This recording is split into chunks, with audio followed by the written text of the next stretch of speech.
जब राजा परीक्षित को सुखदेव जी महाराज भागवत की कथा श्रवण कराने लगे तो देवता अमृत का कलश लेकर के आ गया और कहते हैं सुखदेव जी महाराज से, महाराज ये अमृत राजा परीक्षित को पिला दो और बदले में ये कथा रूपी अमृत हमको सुना दो। तो सुखदेव जी महाराज क्या कहते हैं? कहते भाई इसका निर्णय तो हमारा चेला ही करेगा। वो अमृत पी करके अमर होना चाहता है, क्योंकि श्राप लगा है समीक मुनि के पुत्र श्रृंगी ऋषि का कि 7वें दिन तक्षक नाग आएगा, डसेगा और राजा परीक्षित की अकाल मृत्यु हो जाएगी। तो मेरा चेला निर्णय करेगा कि ये इंद्र के अमृत को पी करके अमर होना चाहता है या कथा रूपी अमृत पी करके अमर होना चाहता है।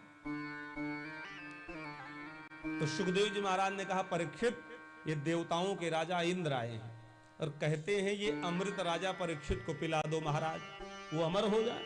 उनको डर है, भय है कि सांप आएगा, डसेगा, हम मर जाएंगे, अकाल मृत्यु हो जाएगी तो मुक्ति नहीं होगी। तो ये वाला अमृत परीक्षित को पिला दो, अमर हो जाए।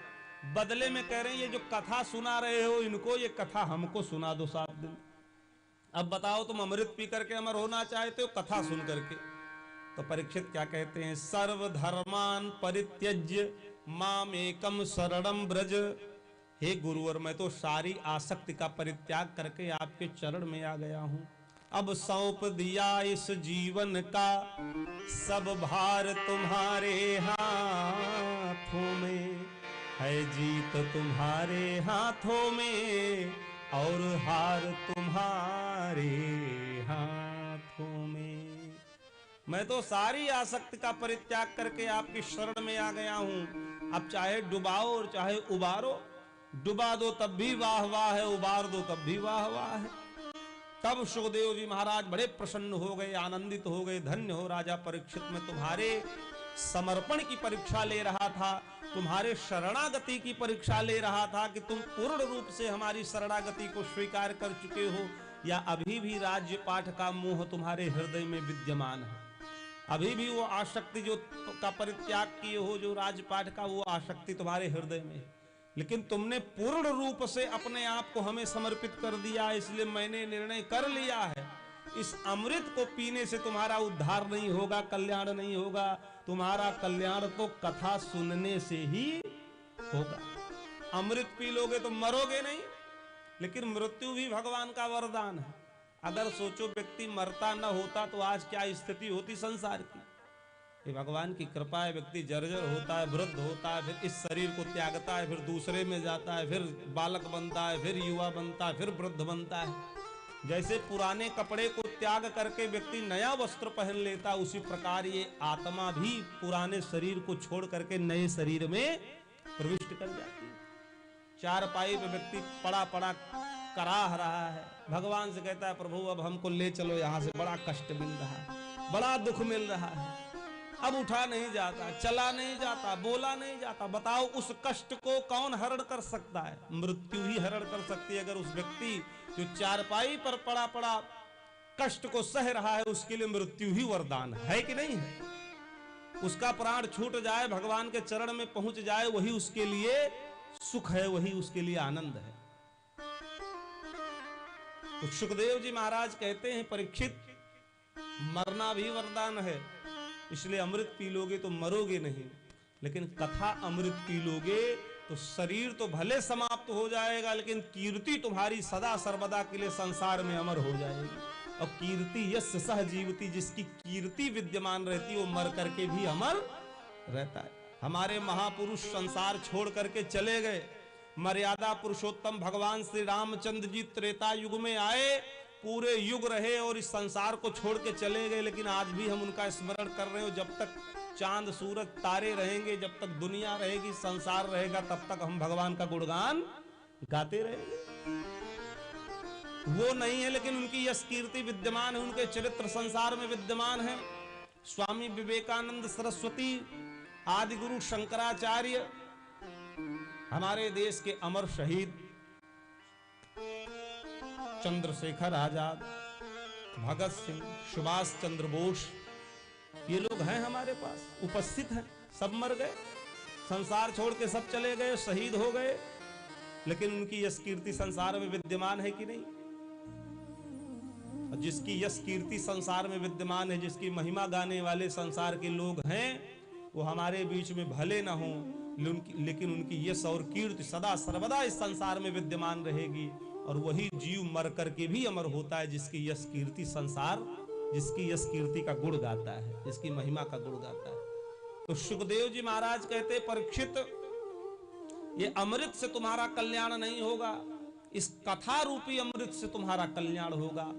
और इंद्र को डांटते हुए कहते हैं, क्वा सुधा क्वा कथा लोके और क्वा कांचः क्वा मणिर्महान ब्रह्मरातो विचार्यैव तदा देवांजुहासः।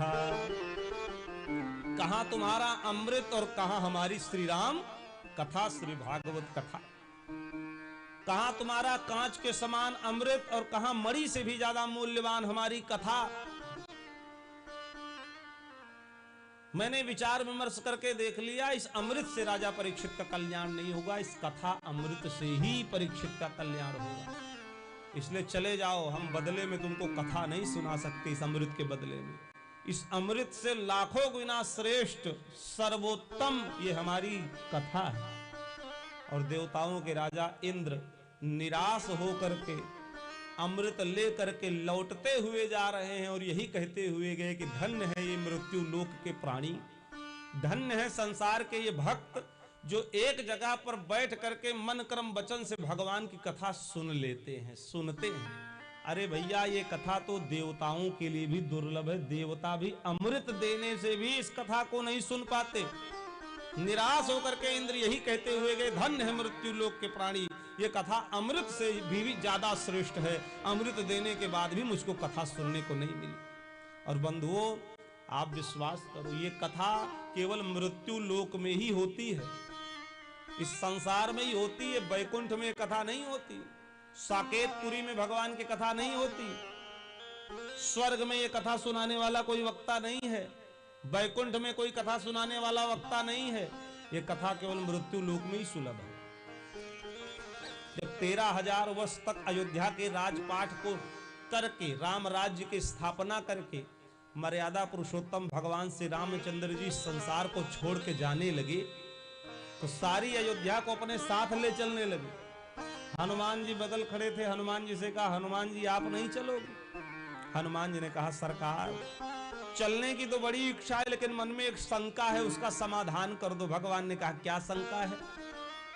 किस शंका का समाधान करना है? तो कहते हैं, शंका यही है कि जो कथा आपकी यहां सुनने को मिलती है, क्या ये कथा सुनाने वाला कोई वक्ता वहां है जहां आप ले चल रहे हो साकेतपुरी में? तो भगवान राम हंसने लगे और हंस के कहते, हनुमान,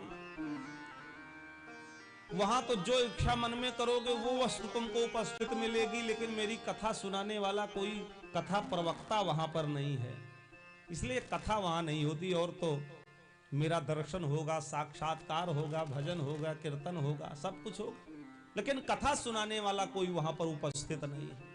तो हनुमान जी ने कहा, प्रभु ऐसा है, आप तो जानते ही हो कि जहां आपकी कथा होती है वहां मैं उपस्थित रहता हूं।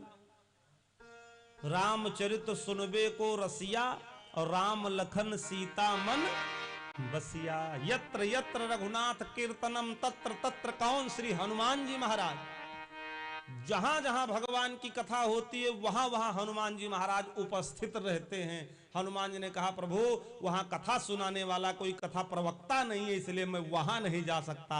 यहाँ कथा सुनाने वाले वक्ता हैं, इसलिए मैं आपकी कथा को सुनने का रसिया हूं। बिना आपकी कथा सुने एक क्षण भी मैं नहीं रह सकता, एक क्षण भी मुझे शांति नहीं मिल सकती, इसलिए मैं तो यहीं रहूंगा और तब तक इस संसार में रहूंगा जब तक एक भी वक्ता कथा सुनाने वाला रहेगा और एक भी श्रोता कथा सुनने वाला इस संसार में रहेगा, तब तक मैं इसी संसार में रह करके आपकी कथा को सुनता रहूंगा। और यही कारण है भगवान राम संपूर्ण अयोध्या वासियों को लेकर के अपने साकेत धाम चले गए, लेकिन हनुमान जी आज भी विद्यमान है, प्रत्यक्ष विद्यमान है। इसलिए कथा होती है, चाहे वो भागवत कथा हो, चाहे वो श्री राम कथा हो, चाहे वो सत्यनारायण भगवान की कथा हो, तो हनुमान जी की पताका जरूर लगती है। क्यों लगती? इसीलिए कि हनुमान जी महाराज हर कथा में उपस्थित रहते, इसलिए उनको स्थान दिया जाता और वो सूक्ष्म रूप से आकर के भगवान राम की कथा को, भगवान श्री कृष्ण की कथा को, संपूर्ण कथा को श्रोता बन करके सुनते हैं। इसलिए ये मत सोचो केवल कथा हम ही सुन रहे हैं, ये कथा तमाम देवी देवता भी उपस्थित होकर के सुन रहे हैं, तमाम मुक्त आत्माएं भी इस कथा को सुन रही, जिनको हम और आप इन आंखों से नहीं देख सकते, ये सब कथा सुन रहे। तो ये कथा क्या है, ये अमृत से भी ज्यादा श्रेष्ठ है। इसलिए सब ही सुलभ सब दिन सब देशा और सेवत सादर समन कलेशा।